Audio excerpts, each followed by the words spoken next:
Good afternoon. It's once again Friday, 5:30 in the p.m., and I am delighted to be here. As a matter of fact, I just jumped off the airplane, navigated the traffic from O'Hara, and here I am at my favorite place at this time to give you a little update and a little bit of a report. The House of Representatives, U.S. Congress, is still open. Although we are operating on what is called a continuing resolution that will run out on December the 20th. And what that really means is that unless we reach agreement on a funding approach at that time, we very well could end up talking about shutting down the government again. It seems as though every year, about this time, things happen like that. Hopefully that will not be the case. In addition to that, there are other things in the works that we're going to talk about in a moment. But first, let me just mention that when I leave here, I'm going to leave running, trying to get out to the Fellowship Missionary Baptist Church at 45th Place and Princeton Avenue, because there is a celebration of the life of Reverend Dr. Clay Evans, one of the most noted clergymen, especially African American clergymen that the city of Chicago has ever experienced. Reverend Evans was 94 years old as he made his transition. In addition to being an outstanding minister and civic leader and political leader in a real sense, he also was a great musician, a great gospel singer, and a promoter of music. So there's going to be a celebration tonight, and then, of course, the funeral is going to be tomorrow, and I'm going tonight because I won't be able to go to the funeral tomorrow. I have a town hall meeting with Alderman Stephanie Coleman at the Hope Manor 2 Volunteers of America at 6006 South Halsted Street. That begins at 10 o'clock, and so I won't be able to do the funeral. But we got a lot of announcements to make. One, we have our annual Christmas party, which is going to be on December the 19th, 6 o'clock to 9 at the Columbus Park Field House at 500 South Central Avenue. And of course, everything is free, free, free, free. And of course, please come and join us as we celebrate the U.S. Postal Service. Operation Santa program is 107 years old. The program was established by the Postal Service to help families and children in need at the holiday time. This year brings some exciting changes. There's a website up, and you can check that out, Santa Claus 123 Elf Road, North Pole 8888. When writing to Santa this year, it is important to use the new address as well as making sure that there is a stamp on the envelope.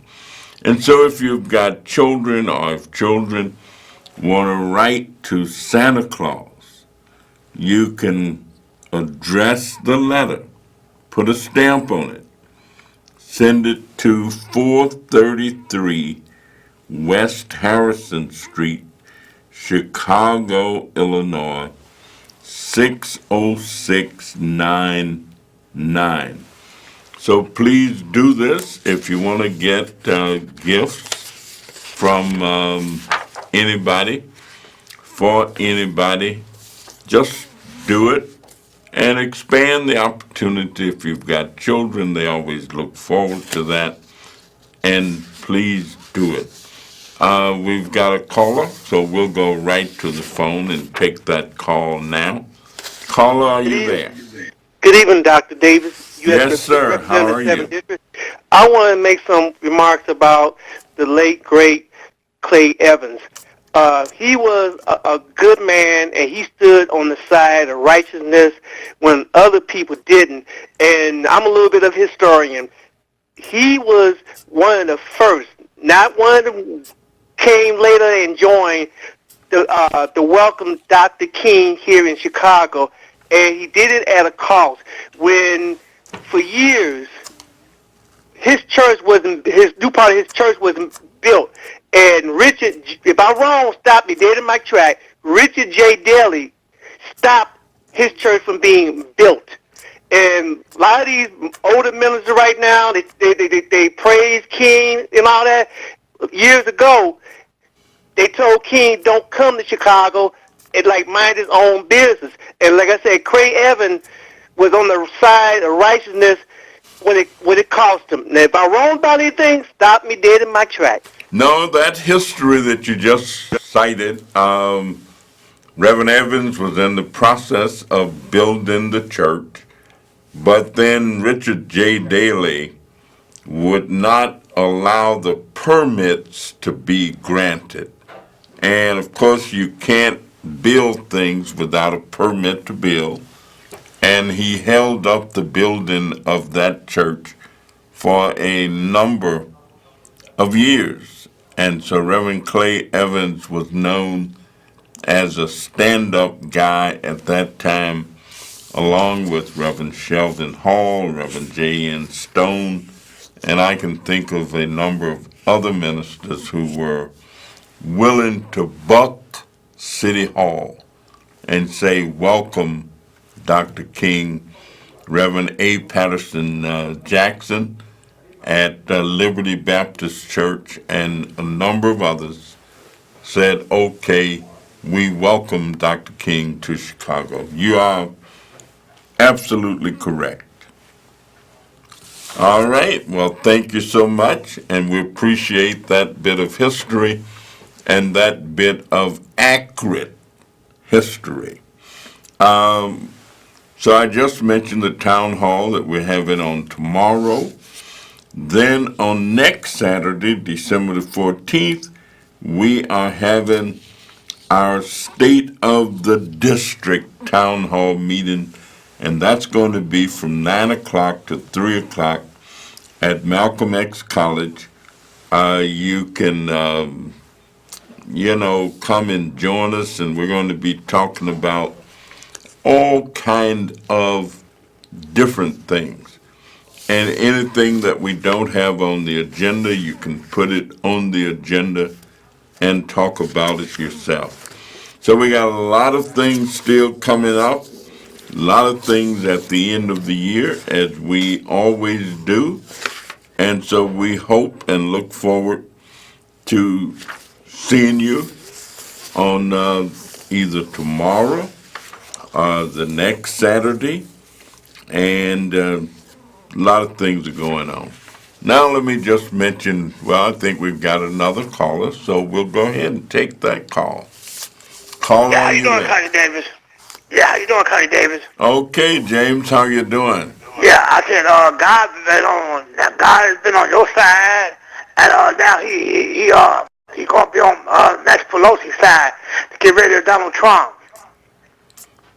Well, I certainly know that God has been on my side, and I got a feeling that Nancy Pelosi has received favor, but, as a result of the good Lord being on my side, Okay. I've been able to endure.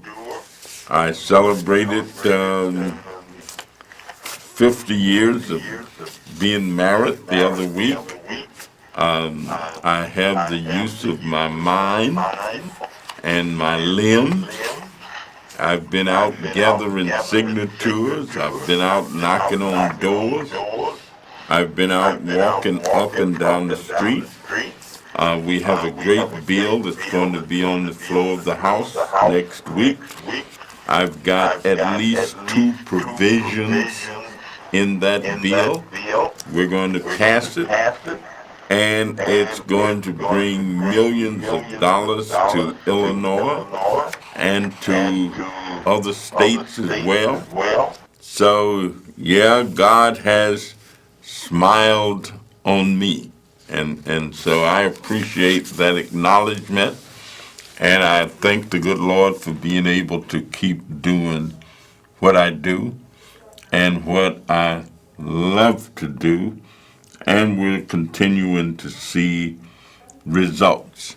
I'll just mention also that on tomorrow night, I'm going to be right down the street at the New Zion Upper Room because the 14th Annual People's Gala Transforming Reentry Services will be there, and I'm going to spend some time with them, and I look forward to it because Dr. Green works and her organization work with people in recovery. They are people recovering from substance abuse, they're recovering from alcohol abuse, they are recovering from the disastrous perils of life that we face every day.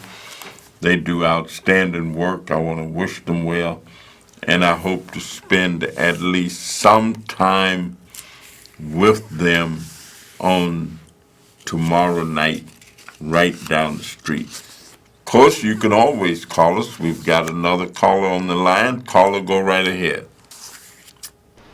Good evening again, Dr. Davis. I want to make a quick comment about former um, Police Superintendent Eddie Johnson. I don't believe the mayor did the man right, and I tell you the reason why. Because if you look at his number, everybody has mistakes. Everybody got some skeleton in their closet. I think the mayor still got some skeleton in the closet with some meat left on the bone. But let me get to my point. The point I'm trying to make is under Eddie Johnson, we have had the lowest murder rate around. And when he took over, police morale was down. And when you look at other politicians, if I'm wrong, stop me again. When you look at Richie M. Daly, he get a pension as, I'm pretty sure, as being a state senator, Cook County state's attorney, and a mayor. And look at the stuff that he did, especially with Commander Byrd, how he turned his head the other way. And when you look at Ed Burke, he's still in the city council. Why is she not trying to get up a vote, try to get the city aldermen to run him out? It's a double standard, and the man deserved to get his pension at the rate of being the police superintendent. And like I said, it's always a double standard when it comes to us. And like I said, we look at Bird, he collected his pension till the man died. So you're saying that the pension question is whether he will get his pension at the rate of being superintendent or whether his pension will be based upon whatever his salary was before he became superintendent? He put his papers in the other day, and he going to get his pay as a lieutenant rate. And I don't think if you look at his overall record, how he deals with community groups, he would have been more popular than Terry Hiller in terms of his number. Because I told you once before, my daughter, she's a police officer, and I tell her all the time, it's better to be judged by the 12 to be carried by the 6. And it's a double standard when it comes to a lot of different things. And this mayor we got, she double talk. You know, you got to look at which side of her mouth she's talking. It's just a whole bunch of crap. All right, well, maybe there's someone else who have the same position that you take, and there may be someone who disagree, but certainly it is controversial. I just happened to read, what was in the paper, and that's all that I really know. And I'm sure people will be debating whether or not you could have given him a little play and let him get his pension at the highest rate as opposed to reverting his pension down or back. If you got an idea or thought about it, please give us a call. I want to mention, though, also, we have a real tough situation emerging, and I'm actually going to, along with a bunch of other folks, we're going to have a press conference about it at 10 o'clock on Sunday at MacArthur's Restaurant. But, President Bush, what am I talking about? President Trump has issued some new guidelines that are going to go into effect when they're done, unless we can do something to stop it. That's going to take thousands of people in Cook County and in the state of Illinois off the SNAP program. And of course, the SNAP program is a food nutrition program that provides food to the lowest income of people that we can imagine in our state. And it would just seem like to me you wouldn't wait until Christmas time or right up on Christmas to try and do this or to decide to do it. It's almost like taking some of the joy out of the season in terms of all of these people, probably 70,000 families in the state of Illinois could see their allocation of food reduced under these new rules. We're going to talk about it more on Sunday when we have the press conference, but I think everybody need to be up in arms about it. I think we need to let the administration know without a doubt that we disagree with this and that we disagree in the most vigorous terms and the most vigorous way that we know how. And so I guess what it boils down to is that I often say that freedom is a hard-won thing. Each generation must win it and win it again. And so I guess you got to stand up all the time. You can't just relax and say, well, the holidays are coming up and, we're going to relax a little bit. But we're always in a fight, and if you're not in the fight, could you imagine what it's like to just get beat down, stomped on, and crushed? And so we gotta fight back. You must fight back all the time. And it seems as though there's something coming up every day that makes us fight back. So gear up. I'm sure you're going to read more information about it in the newspaper. You're going to hear commentators talking about it on radio and television. And you just got to know that you can't relax, that the fight is on. I also want to take the opportunity we had a tremendous education town hall meeting last Saturday at the New Galilee Missionary Baptist Church. And I tell you, the people there were just fired up and ready to go and ready to roll. And they're not talking about beating up on anybody. They're not talking about harming anybody. They were just talking about how do we make public education as relevant for our children for those growing up as we possibly can. And I think that is something worth talking about. And so just gear up. The weather has been great, but I understand it's going to get cold tonight. And we've got to coalesce and not let the president take away these food stamps from people who really need them.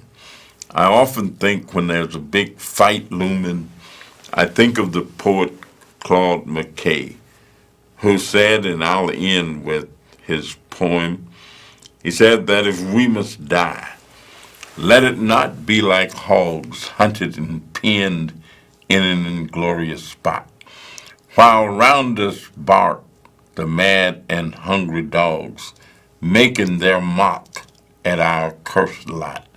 If we must, let us nobly die, so that even the monsters we defy shall be constrained to honor us, though dead. O kinsmen, brothers, and sisters, let us show our brave.